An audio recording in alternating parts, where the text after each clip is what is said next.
lañ bëgg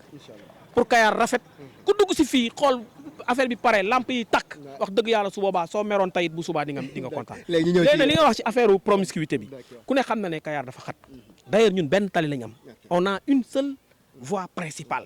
moo xam ne moom ngay dugg ci dëkk bi te dëkk bi daa am fu mu yem dëkk bi jàllul. loolu rek man damay faral di wax naan tali Sénégal fii la jeexee. mais ça pose problème mais mon frère loolu rek déjà ça pose problème parce que tey ji bu ñu sañoon ñun Kayar ñoo am ay tali yoo xam ne dañuy dugg ci biir dëkk bi yaa ngi dégg ku bëgg dem yor sa oto baa nga yor sa vélo nga dawal ko ba sa buntu kër am déet tey ji bu fekkonte ne loolu am na mais occupants yi duñu nekk fii rek peut-être su tali duggoon ni dem Daaru Salaam wala tali dugg penc dem wala tali dugg jàppoo wala tali dugg ca pont ba dem mais d'autres personnes pourront occuper ces environs pour mën fa yokk suñu économie dëkk parce que liggéey bi ñuy liggéey nii les commerçants là c'est très important dañuy participer au développement de Kayar donc kon ñun amuñu lenn lu ñu leen di xatale wala lu ñu leen di ate ñàkkal dañu bëgg a defar mu rafet ñun ñëpp ñu bokk ko parce que boo doonee gan bu sa mbokk ñëwee fekk la fi xam ni fii nga nekk dëkk bi am na solo waaye ni ñu nekk woon fii wax dëgg yàlla dal na seen xel mais nag mën na noo am lu ko gën comme mën na noo am lu ko gën nag nan wuti li ko gën te wóoloonte te doyloonte xam ne ñun dogguñu pour ate ñàkkal kenn yëf yi ñoo ko moom te loolu moom mu sa nekk suñu discours ak ñoom ñoo bokk yëf yi tali bi nga wax nag moom ñun ñëpp lu ne fàng kenn du ko jeex ku ne xam na ni xat na moo tax même ci aménagement bi boo xoolee ñun biñ ñu waxee ñu bàyyi xam nga ñu le quai de pêche bu fekkonte ne amuñu maturité réserver tout cet espace là kon aujourd'hui canalisation du fi am bi ñu ñëwee ñun ñoo ànd ak ñoom def le délimitage yaa ngi dégg quand on nous a demandé de laisser 3 mètres à partir de l'axe routier nous on a laissé 10 mètres pour que après bu trottoir amee ñu am fi réserve 7 mètres pour mën a def canalisation loolu c'est très important. loolu la ñuy wax vision prospective. on a tenu compte maintenant de xataay bi affaire bi xat étroitesse bi te xam nañ ni ëllëg ci biir tali bi mën nañ ko yokk tey jii on nous parle de programme d'électrification n'est-ce pas rural de la commune moo tax à partir du trottoir gi nga fi trottoir bi am on a laissé encore 1 mètre 50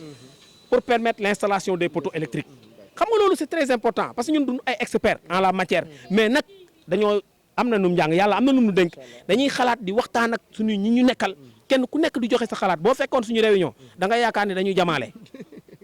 loolu mooy suñu force dañuy réunion di mbëkkante ba kenn ku nekk xoolal sa dënn tàng mais yàlla xam na ni ci buntu saal bi la yam bu ñu génnee pare xoolal foo ñu fekk dañuy mel ni mburoog soow te ça c'est un atout très fort am na ñoo xam ne dañuy réunion réeroo ci cadre rek doonu ay noonu ñun loolu daluñu kon vraiment aujourd'hui la porte est ouverte à tout le monde te it xeebuñu xalaatu kenn certainement il y aura des critiques par rapport même ak interview bi ñu def dina am ay critiques mais on va accepter parce que on est là pour ça bu ma nekkoon ci sama yëf man kenn wala El Hadj nekk ci yëfam moom kenn duñu wax dara te bari na ñu mel noonu ci dëkk bi mais ñun dañuy liggéeyal Kayar konte nañ ñu saaga nañ ñu critiquer nañ ñu xas mais on est tenu à accepter tous ces propos là parce que ñun ñoo ne jox leen ñu jàppale Kayar ci li nga xamante ne moo ko moom ci askan wi bokk ko on n'est pas mieux formé que tout le monde am na ñeneen ñoo xam ñoo ñu ëpp xam-xam dàq ñoo liggéey mais tey ñun la yàlla nattu ñu jiite lii te bu ëllëgee dañuy céder la place à d'autres personnes li am solo ba am solo rek mooy esprit bi ñu am ak objectif bi ñu am mooy defar loo xam ne bu ëllëgee ñëpp a ciy kontaan buñ ko réussiree yàlla moo ko dogal bu fekkee jaar nañ à côté it ñu xam ne doomu aadama moo matul ñu wone suñuy limite te rëccu te joyanti. voilà léegi nag xam naa moom mooy nekk la toute dernière question est-ce que El Hadj Sylla kii nga xamante ne bëgg na maanaam bénéficier wu ci cantine yi est-ce que mën nañu comme que nee nga ne jaayoo leen da ngeen di abale je ne sais pas ni ban terme nga utiliser woon sànq. baaji da ngeen di luy voilà donc un contrat de bail est-ce que mën nañu xam maanaam somme bi par rapport ak ku ko bëgg a bénéficier wu. non somme yi ça parce que ay somme la parce que Mbaye wax na la ñetti critères am na ci 4 formats yoo xamante ne ñoo ci am. par exemple si biñ fi mën a jël bu gàtt rek.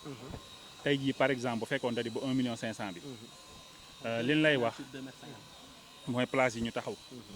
liñ lay wax mooy indi maanaam bu njëkk 750 000 lañ ko defoon mais pour yombal ak déglu nit ñi parce que projet bu fekkee jël nga décision pour taxawal ka ginnaaw ba nga defee sa étude ba pare ba ñëw poser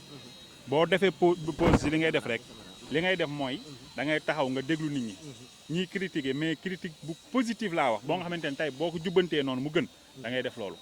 mais ci kaw loolu danoo jàpp ni 1 million 500 mille 750 000 nga xaajoon moom ngay joxe bu 750 000 pere nga joxewaat 325 000 ñu tegaat 375 000 léegi mu nekk maanaam bu fekkee téeméer la nga fay juróom-ñaar fukk ak juróom mu def ñaar fukki ak juróom noonu lañ waxoon mais bi ñu dégluwaatee nit ñi ak li nga wax ci Covid bi ak sóor nit ñi danoo wax ni rencontré leen ñoom toog waxtaan ak ñoom ak yeneen yoo xamante ne déglu nañ ko ci nit ñi li ñu njëkk a wax dañ ne bu fekkee da di 1 million 500 li ñuy def mooy par exemple dañ koy xaaj ñetti xaaj dañuy def 500 000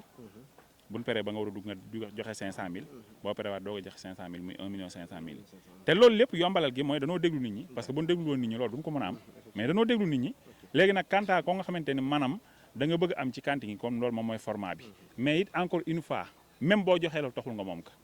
parce que bu ñu demee ba ca location ba ñu jël cantine bi delloo teg ka say loxo signé le contrat liy am mooy dan naan par exemple 20000 la ñuy luyee cantine bi léegi 10 000 francs yi yow day dellusiwaat si yow yeneen 10 000 moom la KDPES di jël. xanaa kon loolu contrat de location la. location bàyyi la quoi. location bàyyi la quoi bàyyi ko rek comme ni ñu koy waxee si olof baaje parce que xam nga yenn saa yi di nga ñëw fekk place yu jàmbur place ba melul na la gënal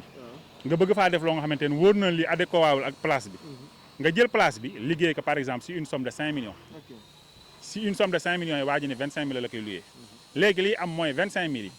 bu demee ba place bi pare dañuy à partir du date maanaam ñu ngi mois de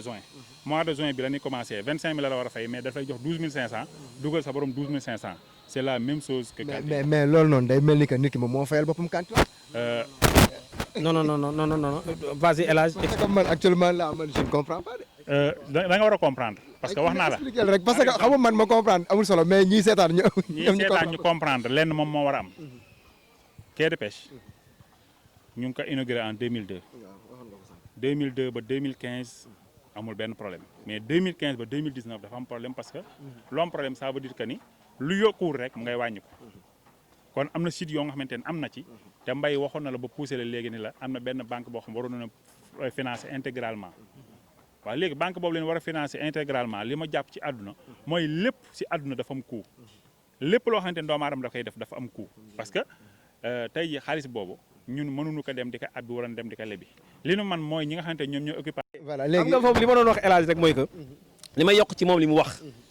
ñoom déjà les commerçants participation la ñu def parce que bu ñu la ne dañ lay jox benn en contrat de bail ñu jox la benn cantine boo xamante ne 1 500 000 mooy valeur commerciale am ñu ne la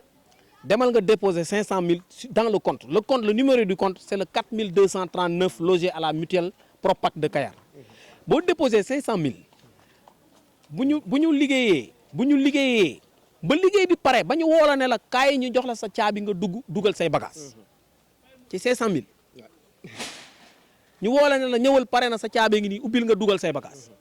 ñu ne la 1 million bi desoon da nga koy def 2 parties tu donnes 500 parce que le promoteur aussi il n'est pas d'ici malheureusement bu ñu sañoon am promoteur yu fi dëkk mais ñoom la suñu borom dogal ñu ñëw di am partenariat ak la mairie ak le quai de pêche léegi su boobaa ñun la 1 million bi des joxeel 500000 500000 ci des ñu def ko en moratoire bis boo ko joxee ba mu mat ñu commencé di la rembourser sa xaalis sur le montant du loyer mensuel si par exemple c'est 20 000 francs je prends l'exemple de El Hadj tu donnes 10 000 à chaque fin du mois tu prends 10 000 francs su la neexee nga ubbi compte à la mutuelle chaque fin du mois tu donnes 10 000 mais tu mets 10 000 dans ton compte en fin de compte boo demee ba egg sa xaalis da ngay gis ne tu as 1 500 000 dans ton compte après à partir de ce moment nag nga commencé di fay 20 000 francs te balaa ñu doon arrêté yooyu montant on a fait comment dire des enquêtes waaw def nañ ay enquêtes ci location yi am dans le côté opposé te xam nañ ne li quai de pêche bi li mairie beeg quai bi di louer moo gën a yomb yaa ngi dégg te la ñu fiy liggéey aussi lu mucc ayib lay doon donc vraiment pour dellu si waat maa ngi rafetlu encore une fois émission bi gis ngeen ni ngeen ñu fekkee man ci liggéey ngeen ma wooye El Hadj gis nga ko yëre géej la sol moom tout le temps man mi parce que xam nga te yow aussi macha allah ñun tout le temps on est sur le terrain ñoo ngi ci waar wi mais faut ñu nit couper ak lu mu ñu mën a fekk